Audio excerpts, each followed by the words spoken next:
Hey everyone, welcome back to the channel. आज हम बात करने वाले हैं एक ऐसी प्रॉब्लम की जो ऑलमोस्ट हर इंसान को 30 के बाद परेशान करती है, सैगिंग जॉल्स और टर्की नेक। अगर आप मिरर में देखते हो और नोटिस करते हो कि आपका फेस का लोअर पार्ट थोड़ा सा गिर रहा है, जो लाइन शार्प नहीं रही और नेक के नीचे वो लूज स्किन लटक रही है, तो ये वीडियो आपके लिए है। बहुत लोग सोचते हैं कि ये सिर्फ उम्र बढ़ने से होता है और कुछ नहीं किया जा सकता, पर आज मैं आपको बताऊंगा कि असल में ये क्यों होता है और इसको टाइटन करने का सबसे फास्ट और इफेक्टिव तरीका क्या है। मैं आपको दो पावरफुल एक्सरसाइजेस बताऊंगा जो टिपिकल स्ट्रेचेस नहीं है, ये असली गेम चेंजर्स हैं। और हाँ, क्रीम्स, सीरम्स और फैंसी ट्रीटमेंट से पहले ये एक्सरसाइजेज ट्राई कर लो, क्योंकि असली फर्क यहीं से आता है। तो चलो सीधा मुड़ते हैं। सबसे पहले समझ लो कि चेहरा बॉडी के बाकी हिस्सों से पहले क्यों बूढ़ा दिखने लगता है। हमारा फेस पूरी बॉडी का सबसे सेंसिटिव और हाईली सेंसरी ऑर्गन है। इसमें हार्मोन्स के रिसेप्टर्स बहुत ज्यादा कॉन्सेंट्रेटेड होते हैं, क्योंकि चेहरा ही वो जगह है जहाँ से हम सबसे पहले किसी के इमोशंस पढ़ते हैं। खुशी,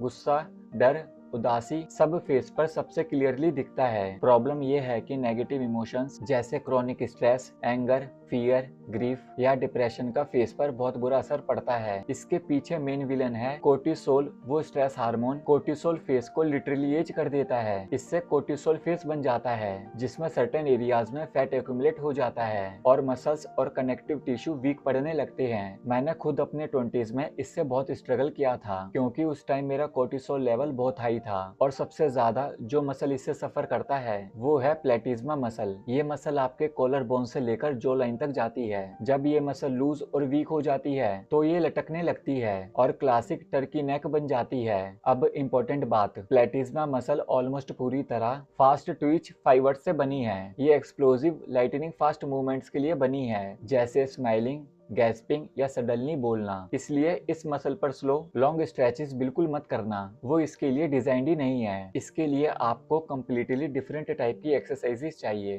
तो अब मैं आपको वो दो असली एक्सरसाइजेस बताता हूँ जो स्पेसिफिकली जॉल्स और टर्की नेक को टाइटन करने में मदद करती है। पहली एक्सरसाइज प्लेटिज्मा मसल के लिए। ये एक्सरसाइज थोड़ी ऑकवर्ड लग सकती है, इसलिए पब्लिक में मत करना। घर पे मिरर के सामने करो। आपको अपने लोअर फेस और नेक के नीचे के एरिया को टाइट करना है, जैसे आप सडनली गैस्प कर रहे हो या शॉक्ड फील कर रहे हो। बस एक्सप्लोसिव क्विक इंपल्सिस में करना है। तरीका, अपने चिन के नीचे और नेक के फ्रंट एरिया को टाइट करो, जैसे आप जल्दी से ए कर रहे हो। ये मूवमेंट बहुत फास्ट और शार्प होना चाहिए। हर इंपल्स के बाद थोड़ा रिलैक्स करो। आप 10 से 15 ऐसे क्विक इंपल्सिस करो, फिर 10 से 15 सेकंड से रेस्ट लो। इस तरह 3 सेट्स करो। हफ्ते में 3 से 4 दिन ये एक्सरसाइज करो। पहले कुछ दिनों में मसल्स में सोरनेस फील होगी, ये नॉर्मल है, पर जब आप कंसिस्टेंटली करोगे तो 1 से 2 हफ्ते में जो लाइन के नीचे टाइटनिंग नोटिस करोगे। ये टर्की नेक को बहुत इफेक्टिवली टारगेट करता है। दूसरी एक्सरसाइज जो मसल्स और लोअर फेस के लिए, अगेंस्ट रेजिस्टेंस। आजकल हम जो खाना खाते हैं वो बहुत सॉफ्ट होता है। राइस,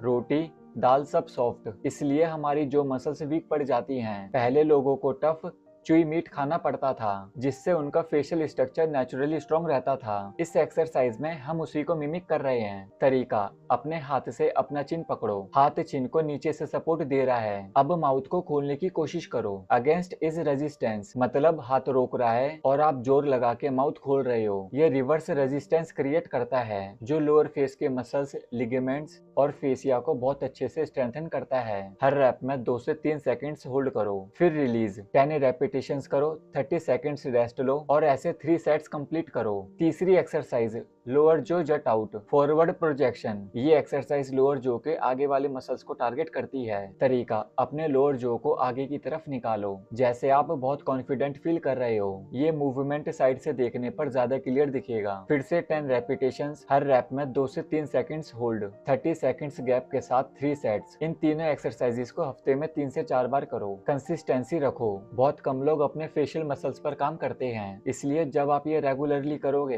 तो रिजल्ट बहुत नोटिसेबल होगा। एक और इम्पोर्टेंट चीज, कोर्टिसोल को कंट्रोल करना। कोर्टिसोल फेस का सबसे बड़ा एनिमी है। इसको कंट्रोल करने का बेस्ट तरीका है डेली वॉकिंग। स्ट्रेसफुल दिन के बाद फिजिकल मूवमेंट से एक्सेस कोर्टिसोल बर्न होता है। मेंटल स्ट्रेस को फिजिकल एक्टिविटी के साथ पेयर करो, ये सबसे पावरफुल एंटीडोट है। सप्लीमेंट्स के बारे में, बहुत लोग हाइलोरोनिक एसिड लेते हैं स्किन हाइड्रेशन के लिए, पर यह सिर्फ सरफेस लेवल पर काम करता है। रूट कोज मसल्स और फेसिया के नीचे है, इसलिए एक्सरसाइज सबसे इम्पोर्टेंट हैं। ये एक्सरसाइजेज इतनी सिंपल हैं पर इतना पावरफुल असर करती हैं कि आप खुद हैरान रह जाओगे। 1 से 2 हफ्ते कंसिस्टेंटली करने के बाद मिरर में फर्क दिखेगा। अगर आपने आज कुछ नया सीखा और लगता है कि ये ट्राई करना चाहिए तो अभी इस वीडियो को लाइक कर दो, चैनल को सब्सक्राइब कर लो और बेल आइकन दबा दो ताकि आपको नई वीडियोस की नोटिफिकेशन मिले। कमेंट में मुझे जरूर बताना आप अभी से कौन सी एक्सरसाइज पहले ट्राई कर रहे हो, प्लेटिज्मा वाला या जो रेजिस्टेंस वाला, या फिर आपको टर्की नेक कितने टाइम से परेशान कर रही है। मैं सब कमेंट्स पढ़ता हूँ। और हाँ, अगर आप सेल्यूलाइटिस से परेशान हैं और चाहते हैं कि मैं इस टॉपिक पर वीडियो बनाऊं तो नीचे कमेंट में जरूर बताएं। Thank you so much for watching. अपना ख्याल रखना, कंसिस्टेंट रहो और अपने फेस और नेक को नेचुरली टाइटन करते जाओ। मिलते हैं नेक्स्ट वीडियो में। Take care.